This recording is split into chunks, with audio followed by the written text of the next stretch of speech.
Confessions of a Mastermind. Part 1. The Plan. I am not a monster, at least not in the way people might think. I didn't set out to kill for the thrill of it, nor am I driven by some insatiable bloodlust. My motives are far more complex, rooted in a deep-seated belief that what I do is necessary. My name is irrelevant. What matters is the story, the method, and the meticulous care with which I execute my plans. It all started with her, Lila. She was everything I despised about humanity: vain, manipulative, and morally bankrupt. She pranced around town, using her looks and charm to get what she wanted, leaving a trail of broken hearts and ruined lives in her wake. I watched her for months, studying her every move, learning her routines, and understanding her weaknesses. This wasn't some impulsive act of rage. It was a carefully crafted plan to rid the world of a parasite. Part 2. The Setup. Lila worked at a high-end boutique in the city, a place where the rich and vapid gathered to flaunt their wealth.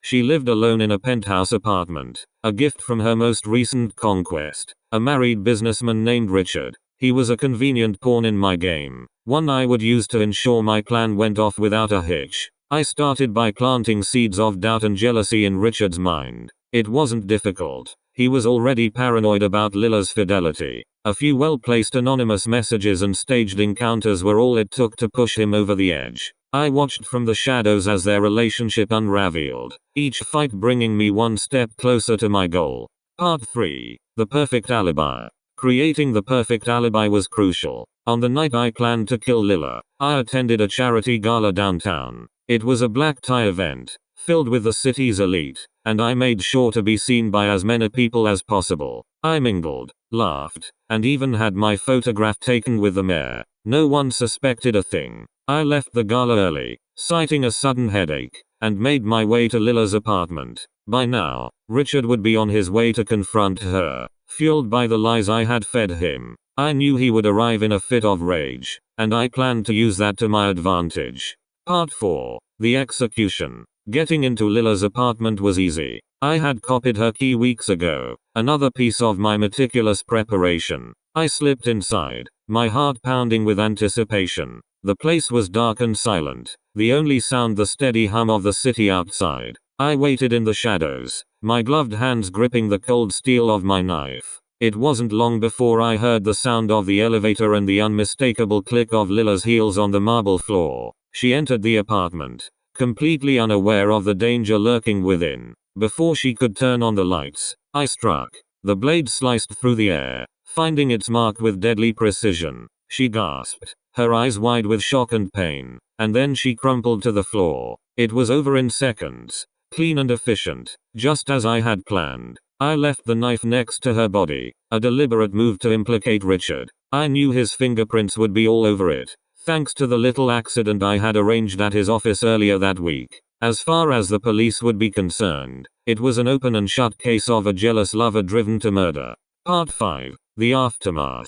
The police arrived at Richard's apartment the next morning, arresting him in front of his stunned wife and children. The media had a field day, painting him as a cold-blooded killer who had snapped under the pressure of his illicit affair. It was almost too easy. I watched the news coverage with a sense of satisfaction, knowing that justice had been served. Lila was gone, Richard's life was in ruins, and no one had any reason to suspect me. I had played my part to perfection, a puppet master pulling the strings from the shadows. But this was just the beginning. There were others like Lila, others who deserved to be punished for their sins. I would find them, study them, and execute my plans with the same meticulous care. The world needed someone like me, someone willing to do what was necessary to cleanse it of its filth.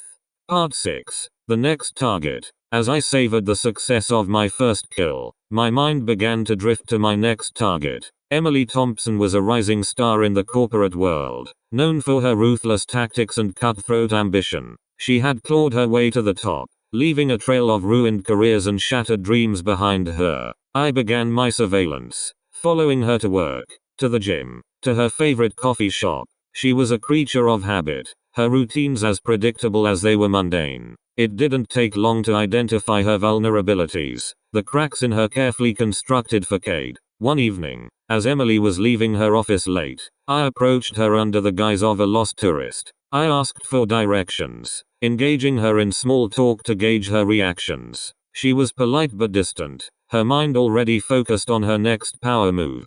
Perfect. Part 7. The seduction. To gain Emily's trust, I needed to infiltrate her world. I created a fake identity, posing as an ambitious young entrepreneur seeking mentorship. It wasn't hard to arrange a chance meeting at a networking event, where I impressed her with my charm and intelligence. Over the next few weeks, we developed a professional relationship. I flattered her ego, praised her accomplishments, and made myself indispensable. She began to let her guard down, sharing details about her life and career that would be invaluable to my plan. One evening, over drinks at an upscale bar, Emily confided in me about a rival at work, a woman named Sarah who was vying for the same promotion. She spoke of Sarah with contempt, describing her as weak and incompetent. It was clear that Emily would stop at nothing to eliminate her competition.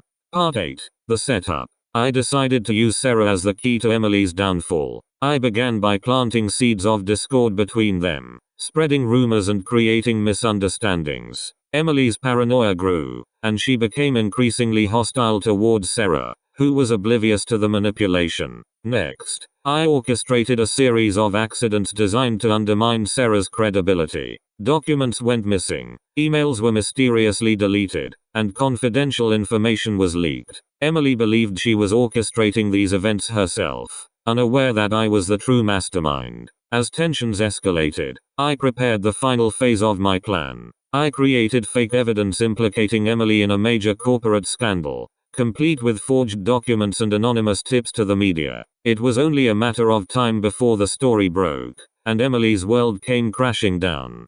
Part 9. The execution. The scandal erupted with a fury I had anticipated. Emily was accused of embezzlement, fraud, and corporate espionage. The evidence was overwhelming, and her protests of innocence fell on deaf ears. Her colleagues turned against her, and her once bright future was shattered. I watched from the sidelines, savoring the chaos I had unleashed. Emily was arrested, her career in ruins, her reputation destroyed. She was the perfect scapegoat, and no one ever suspected that I had orchestrated the entire scheme. With Emily out of the way, Sarah was promoted to the position she had coveted. She was grateful, attributing her success to her hard work and perseverance. Little did she know that she, too, was just a pawn in my game. Part 10. The aftermath. As I reflect on my actions, I feel no remorse. Emily and Lila were parasites, their downfall a necessary step in my quest for justice. I am not a monster. I am a surgeon, excising the cancer that plagues our society. The media frenzy surrounding Emily's arrest eventually died down, and life in the city returned to its usual rhythm. I blended seamlessly back into the shadows, my identity secure, my plans intact. But I am not finished. There are others who deserve to be punished, others whose sins demand retribution. I will find them, study them, and bring them to justice with the same meticulous care. The world needs someone like me, someone willing to do what is necessary to cleanse it of its filth. Part 11. The next chapter. As I sit in my study, surrounded by the tools of my trade, I feel a sense of purpose. I am the hand of justice, the unseen force that rights the wrongs and balances the scales. I have no delusions of grandeur. I know that what I do is dangerous, that one mistake could be my undoing. But I am careful, methodical, and patient. I will continue my work, one target at a time, until the world is free of the parasites that infest it. My name is irrelevant. What matters is the story, the method, and the meticulous care with which I execute my plans. And so, the confessions of a mastermind continue, each chapter a testament to my unyielding pursuit of justice. The world may never know my name, but they will feel the impact of my actions, and in the end, that is all that matters.